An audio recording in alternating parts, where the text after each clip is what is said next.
নমস্কার বন্ধুরা। আজকের ভিডিওতে আমরা এমন একটা বিষয় নিয়ে কথা বলবো যা শুধু মুর্শিদাবাদের নয়, গোটা বাংলার রাজনৈতিক মহলের আলোচনার কেন্দ্রবিন্দুতে উঠে এসেছে আজকের সময়ের উপর দাঁড়িয়ে। সাম্প্রতিককালে গতকালকে তৃণমূল কংগ্রেসের একাধিক সাংসদ নতুন রাজনৈতিক মঞ্চ এনসিপিআই এর সঙ্গে যাওয়ার খবর সামনে আসার পর নানা প্রশ্ন উঠতে শুরু করেছে রাজনৈতিক মহলে। বিশেষ করে মুর্শিদাবাদের তিনজন সাংসদ আবু তাহের খান, ইউসুফ পাঠান এবং খলিলুর রহমানকে ঘিরে আলোচনা আরো বেশি হচ্ছে। কিন্তু আজকের ভিডিও কোনো দল বদল নিয়ে নয়, আজকের ভিডিও একটা বড় প্রশ্ন নিয়ে। মুর্শিদাবাদের মানুষ কি তাদের সবচাইতে শক্তিশালী কণ্ঠস্বর গুলোকে হারিয়ে ফেলেছেন? বন্ধুরা, রাজনীতিতে হার জিত থাকবেই এবং থাকতেই হবে। গণতন্ত্রে জনগণ শেষ কথা, কিন্তু নির্বাচনের কয়েক বছর পর দাঁড়িয়ে একজন ভোটার হিসাবে প্রশ্ন করার অধিকার জনগণের আছে। যে মানুষদের আমরা দিল্লিতে পাঠিয়েছিলাম নির্বাচিত করে, তারা কি আমাদের কণ্ঠস্বর হয়ে উঠতে পেরেছেন? এই প্রশ্নের উত্তর খুঁজতে গেলে আমাদের ফিরে তাকাতে হবে দুই ব্যক্তির দিকে।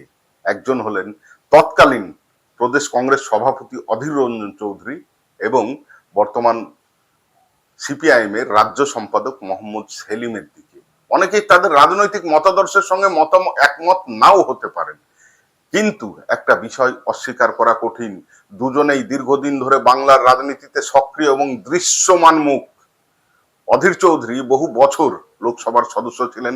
তিনি কেন্দ্রীয় সরকারের যেই হোক না কেন নিজের বক্তব্য স্পষ্টভাবে তুলে ধরার জন্য অত্যন্ত পরিচিত একজন ব্যক্তি।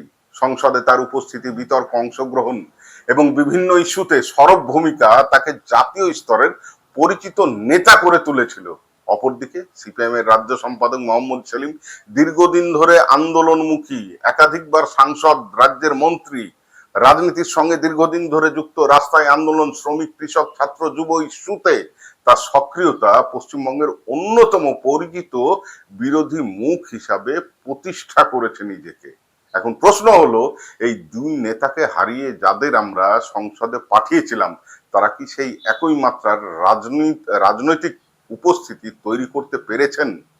এই প্রশ্নের উত্তর জনগণ দেবেন, কিন্তু সাধারণ মানুষের মধ্যে যে আলোচনা চলছে সেখানে একটা বিষয় বারবার উঠে আসছে, আর সেটা হলো লোকসভা নির্বাচন চলাকালীন বলা হয়েছিল নতুন মুখ আসবে, নতুন রাজনীতি হবে, নতুন শক্তি তৈরি হবে।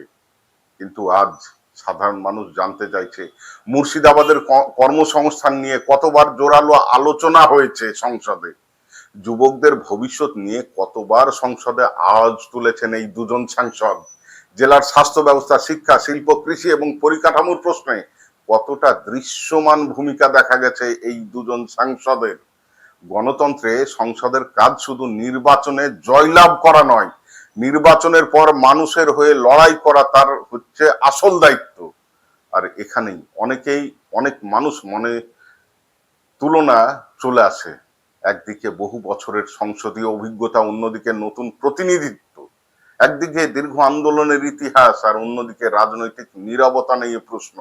বন্ধুরা, আমরা এখানে কাউকে ছোট করছি না, কিন্তু গণতন্ত্রে প্রশ্ন করাটা নাগরিকের অধিকার। যদি কোনো নেতা জনগণের প্রত্যাশা পূরণ করতে না পারেন, তাহলে সেই নিয়ে আলোচনা হওয়াটাই স্বাভাবিক। আজ মুর্শিদাবাদের বহু যুবক কাজের খোঁজে বাইরে পরিযায়ী শ্রমিক হিসাবে কাজ করছে বা কাজে যাচ্ছে। অনেক পরিবার অর্থনৈতিক চাপে রয়েছে, কৃষকের সমস্যার শেষ নাই, ছোট ব্যবসায়ীরা অনিশ্চয়তার মধ্যে দিন কাটাচ্ছে।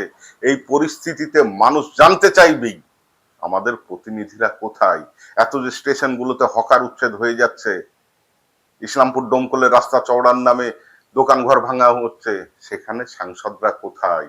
আমাদের হয়ে কে কথা বলছে? রাজনীতিতে পরিচয়, ধর্ম, আবেগ সবকিছুই গুরুত্ব আছে, কিন্তু শেষ পর্যন্ত মানুষের জীবনে সবচাইতে গুরুত্বপূর্ণ বিষয় হলো রুটি রুজি, শিক্ষা, স্বাস্থ্য, কর্মসংস্থান এবং মর্যাদার জীবন। যে রাজনীতি এই প্রশ্নগুলোর উত্তর দিতে পারে না, সেই রাজনীতি নিয়ে প্রশ্ন উঠবেই। আর যখন আমরা পিছনে ফিরে দেখি, তখন অনেকেই বলেন অধীর চৌধুরীকে নিয়ে মতভেদ থাকতে পারে, কিন্তু তিনি ছিলেন লড়াকু, মানুষের কণ্ঠস্বর সংসদের মধ্যে। মোহাম্মদ সেলিমকে নিয়ে মতভেদ থাকতে পারে, কিন্তু তিনি মাঠে ময়দানে সাধারণ মানুষের মধ্যে ছিলেন, সাধারণ মানুষের হয়ে লড়াই করে গিয়েছিলেন। এবং এই কথাগুলো আসলে রাজনৈতিক মূল্যায়নের অংশ। কারণ গণতন্ত্র শেষ পর্যন্ত বিচার করে কে কতটা দৃশ্যমান ছিল, কে কতটা মানুষের পাশে ছিল এবং কে কতটা মানুষের কথা বলেছে। আজকের সবচাইতে বড় শিক্ষা সম্ভবত এটাই। কোনো নেতা, কোনো দল বা কোনো প্রতীক চিরস্থায়ী নয়, চিরস্থায়ী হলো জনগণের স্বার্থ। যে নেতা মানুষের স্বার্থ রক্ষা করবে, মানুষ শেষ পর্যন্ত তাকেই মনে রাখবে। আর যে নেতা মানুষের প্রত্যাশা পূরণ করতে ব্যর্থ হবে, ইতিহাস তার বিচার করবে। তাই আজ মুর্শিদাবাদের সামনে প্রশ্ন, আমরা কেমন প্রতিনিধিত্ব চাই? শুধু নির্বাচনী প্রচার, নাকি বছরের পর বছর মানুষের পাশে থাকা নেতৃত্ব? শুধু পরিচিত মুখ, নাকি কার্যকর কণ্ঠস্বর? শুধু প্রতিশ্রুতি, নাকি সংগ্রাম? এই প্রশ্নগুলোর উত্তরেই আগামী দিনের রাজনীতি নির্ধারণ করবে। এ বিষয়ে আপনাদের মতামত কি? অবশ্যই কমেন্টে জানাতে ভুলবেন না। ভিডিওটি ভালো লাগলে লাইক করুন, শেয়ার করুন এবং চ্যানেলটাকে সাবস্ক্রাইব করতেও ভুলবেন না। আজকে এই পর্যন্তই। ধন্যবাদ।